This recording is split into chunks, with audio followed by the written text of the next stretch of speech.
Assalamualaikum warahmatullahi wabarakatuh. Semangat pagi, barokah untuk semuanya. Baiklah, kali ini kita lanjutkan pembahasan kita tentang statistika yang membahas menentukan desil untuk data dalam bentuk interval atau data bergolong atau data berkelompok. Baiklah, sebelum kita berbicara lebih jauh, perlu kita ketahui bahwa ada yang disebut desil. Desil berasal dari kata dasa yang artinya 10. Desil di sini artinya adalah ukuran data yang membagi data menjadi 10 bagian yang sama. Kita ulang, desil adalah suatu ukuran yang membagi data menjadi 10 bagian yang sama. Untuk desil, ini ada D1, ada D2, ada D3, D4, D5, D6, D7, dan D9. Jadi D10 tidak ada. Jadi D1, D2, D3, D4, D5, D6, D7, D8, D9. Jadi nanti kita hanya menentukan sesuai dengan yang diminta. Jadi itulah pengertian dari desil terkait dengan kata dasa yang artinya 10. Secara global sebenarnya untuk formula atau perumusannya adalah mirip, ya hampir sama dengan median dan kuartil. Baik, kita lihat, kita tegaskan bahwa untuk perumusannya seperti ini.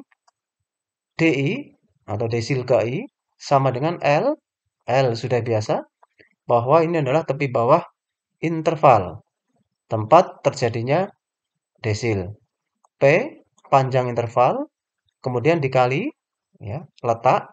Nah, letak ini yang sangat penting juga dikurangi dengan F kapital K per F DI.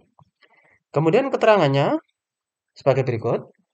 DI adalah desil ke I yang meliputi mungkin bisa D1, D2, dan seterusnya atau D9. Kemudian L, L adalah tepi bawah interval tempat terjadinya desil.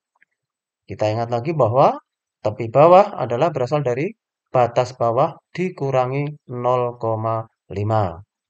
Panjang interval P diperoleh dengan cara ya, angka bawahnya dikurangi angka yang atasnya. Untuk cara mudahnya begitu. Kemudian untuk letak. Nah, ini yang sangat perlu kita perhatikan dengan baik bahwa untuk desil ini, untuk desil adalah dasa ya. Jadi pembaginya 10 ya. I dikali sigma F. I ini bisa 1, 2, 3 dan seterusnya atau 9 sesuai dengan pertanyaan kita diminta untuk menentukan desil yang ke berapa. Sigma F adalah jumlah frekuensi atau ada juga yang menyebut N. Selanjutnya FDI adalah frekuensi tempat terjadinya desil. Apakah dia terjadi pada baris pertama, kedua, ketiga, dan seterusnya. Kemudian F kapital K. F kapital K adalah jumlah seluruh frekuensi yang terletak di atas atau sebelum FDI. Baik, sekarang kita perhatikan untuk contoh berikut ini. Perhatikan tabel berikut ini. Ada tabel intervalnya sebagai berikut. 140 sampai 144 dan seterusnya. Bisa kita perhatikan. Kemudian untuk frekuensinya ada angka 4, 11, 3, 10, 4, kemudian 6, 10, dan 2. Kita diminta untuk menentukan desil yang kedua atau D2. Prinsipnya sama dengan kita menentukan median atau menentukan kuartil. Jadi dari soal perlu kita tambah satu kolom lagi. Ya, ini pembahasannya ini ya, penyelesaiannya. Kita tambah kolom yang berjudul F kapital. F kapital ini artinya adalah frekuensi kumulatif. Jadi hasil-hasil penjumlahan frekuensi sampai baris tertentu. Untuk pengisiannya barangkali perlu kita ulas secara singkat ya. Jadi ini 4 sampai di sini jumlahnya baru 4. Kayaknya pertama pasti sama ya. Kemudian untuk 4 ditambah 11 ketemunya 15 kita tuliskan di sini. Dengan cara yang cepat ya, kita bisa menentukan dengan cara cross ya. Jadi ini 4, kemudian 4 tambah 11 kita ketemunya 15. 15 tambah 5 ketemunya 20 kita tulis di sini. Selanjutnya 20 tambah 10 30 kita tuliskan di sini. 30 ditambah 4 34 kita tuliskan di sini. Kemudian 34 ditambah 6 40 ya. Kita tuliskan di sini. 40 ditambah 8 48 ya, kita tuliskan di sini sebelahnya 8. Kemudian 48 tambah 2 50. Dengan demikian penjumlahan dari seluruh frekuensi ini adalah 50. Ya, bisa ditulis di paling bawah jumlah frekuensi 50. Yang dikenal adalah sigma F ya, sigma F atau N. Begitu. Baik, kita diminta untuk menentukan D2, berarti kita cari letaknya terlebih dahulu. Ya, rumusnya untuk letak adalah I sigma F dibagi 10. Ya, desil, awas, hati-hati. Pembaginya adalah 10. Kalau kuartil pembaginya 4, kalau median, tengah-tengah, pembaginya 2. Kan seperti itu.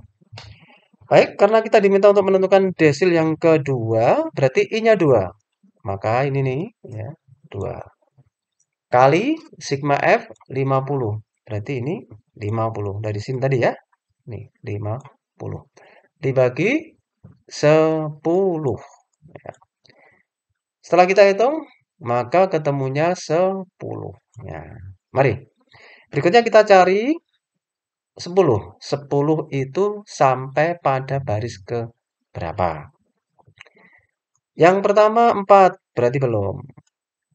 Baris yang kedua, ini hasil penjumlahan frekuensinya 15.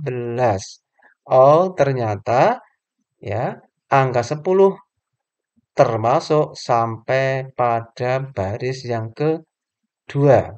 Ya. Jadi kan ini sudah lebih besar dari 10. Ini nih yang kita beri tanda kuning ya.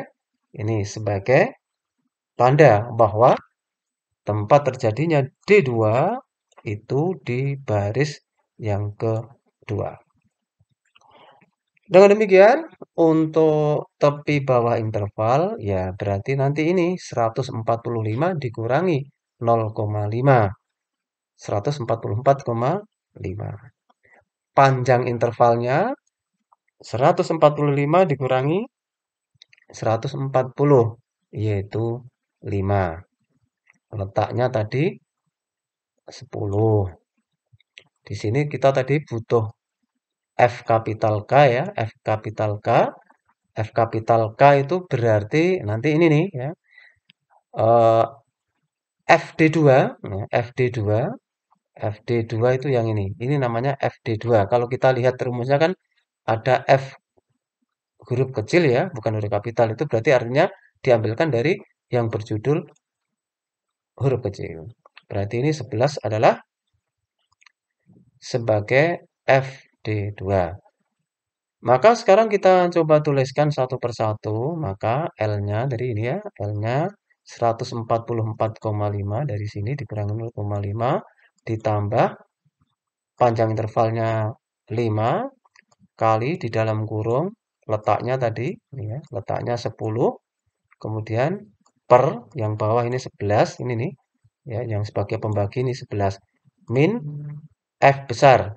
F besar adalah angka hasil penjumlahan yang di atasnya angka 11. Karena ini angkanya hanya 1 ya berarti ya cukup ini saja langsung. Kalau ada atasnya angka lagi ya tentu saja dijumlahkan terlebih dahulu. Seperti yang pada pembahasan di median atau kuartil. Ketepatan saja ini untuk yang di atasnya hanya 1 ya berarti angka itu sendiri. Baik, kalau sudah seperti ini kita tinggal teknis perhitungannya saja ya. Maka untuk menghitungnya ya ini D2 sama dengan sama ya ini untuk tepi bawah belum kita eh, jumlahkan, kita biarkan dulu. Plus 5 tetap plus 5 kita menunggu di sini ya. 10 dikurangi 4 6. Berarti 6 per 11. Terus lanjut, D2 sama dengan 144,5 plus, nah ini kita hitung, bisa pakai kalkulator yang ada di HP atau mungkin bisa kalkulator tersendiri atau yang lain. Kita dapatkan 2,73. Berikut kita jumlahkan, kita dapatkan 147,23. Jadi desil yang kedua, ya, desil yang kedua, ukuran yang membagi 10 bagian yang sama untuk yang kedua adalah 147,25. Ya, angka di sini harus terletak di interval ini ya, karena angkanya 145, 149. Kalau di luar itu berarti secara logis atau logika dia adalah salah atau belum betul. Jadi inilah untuk perhitungan tentang desil supaya kita bisa mendapatkan pemahaman yang optimal, ya bisa diulang lagi bagian-bagian yang belum dikuasai dengan baik. Demikian dan sekian, terima kasih. Assalamualaikum warahmatullahi wabarakatuh.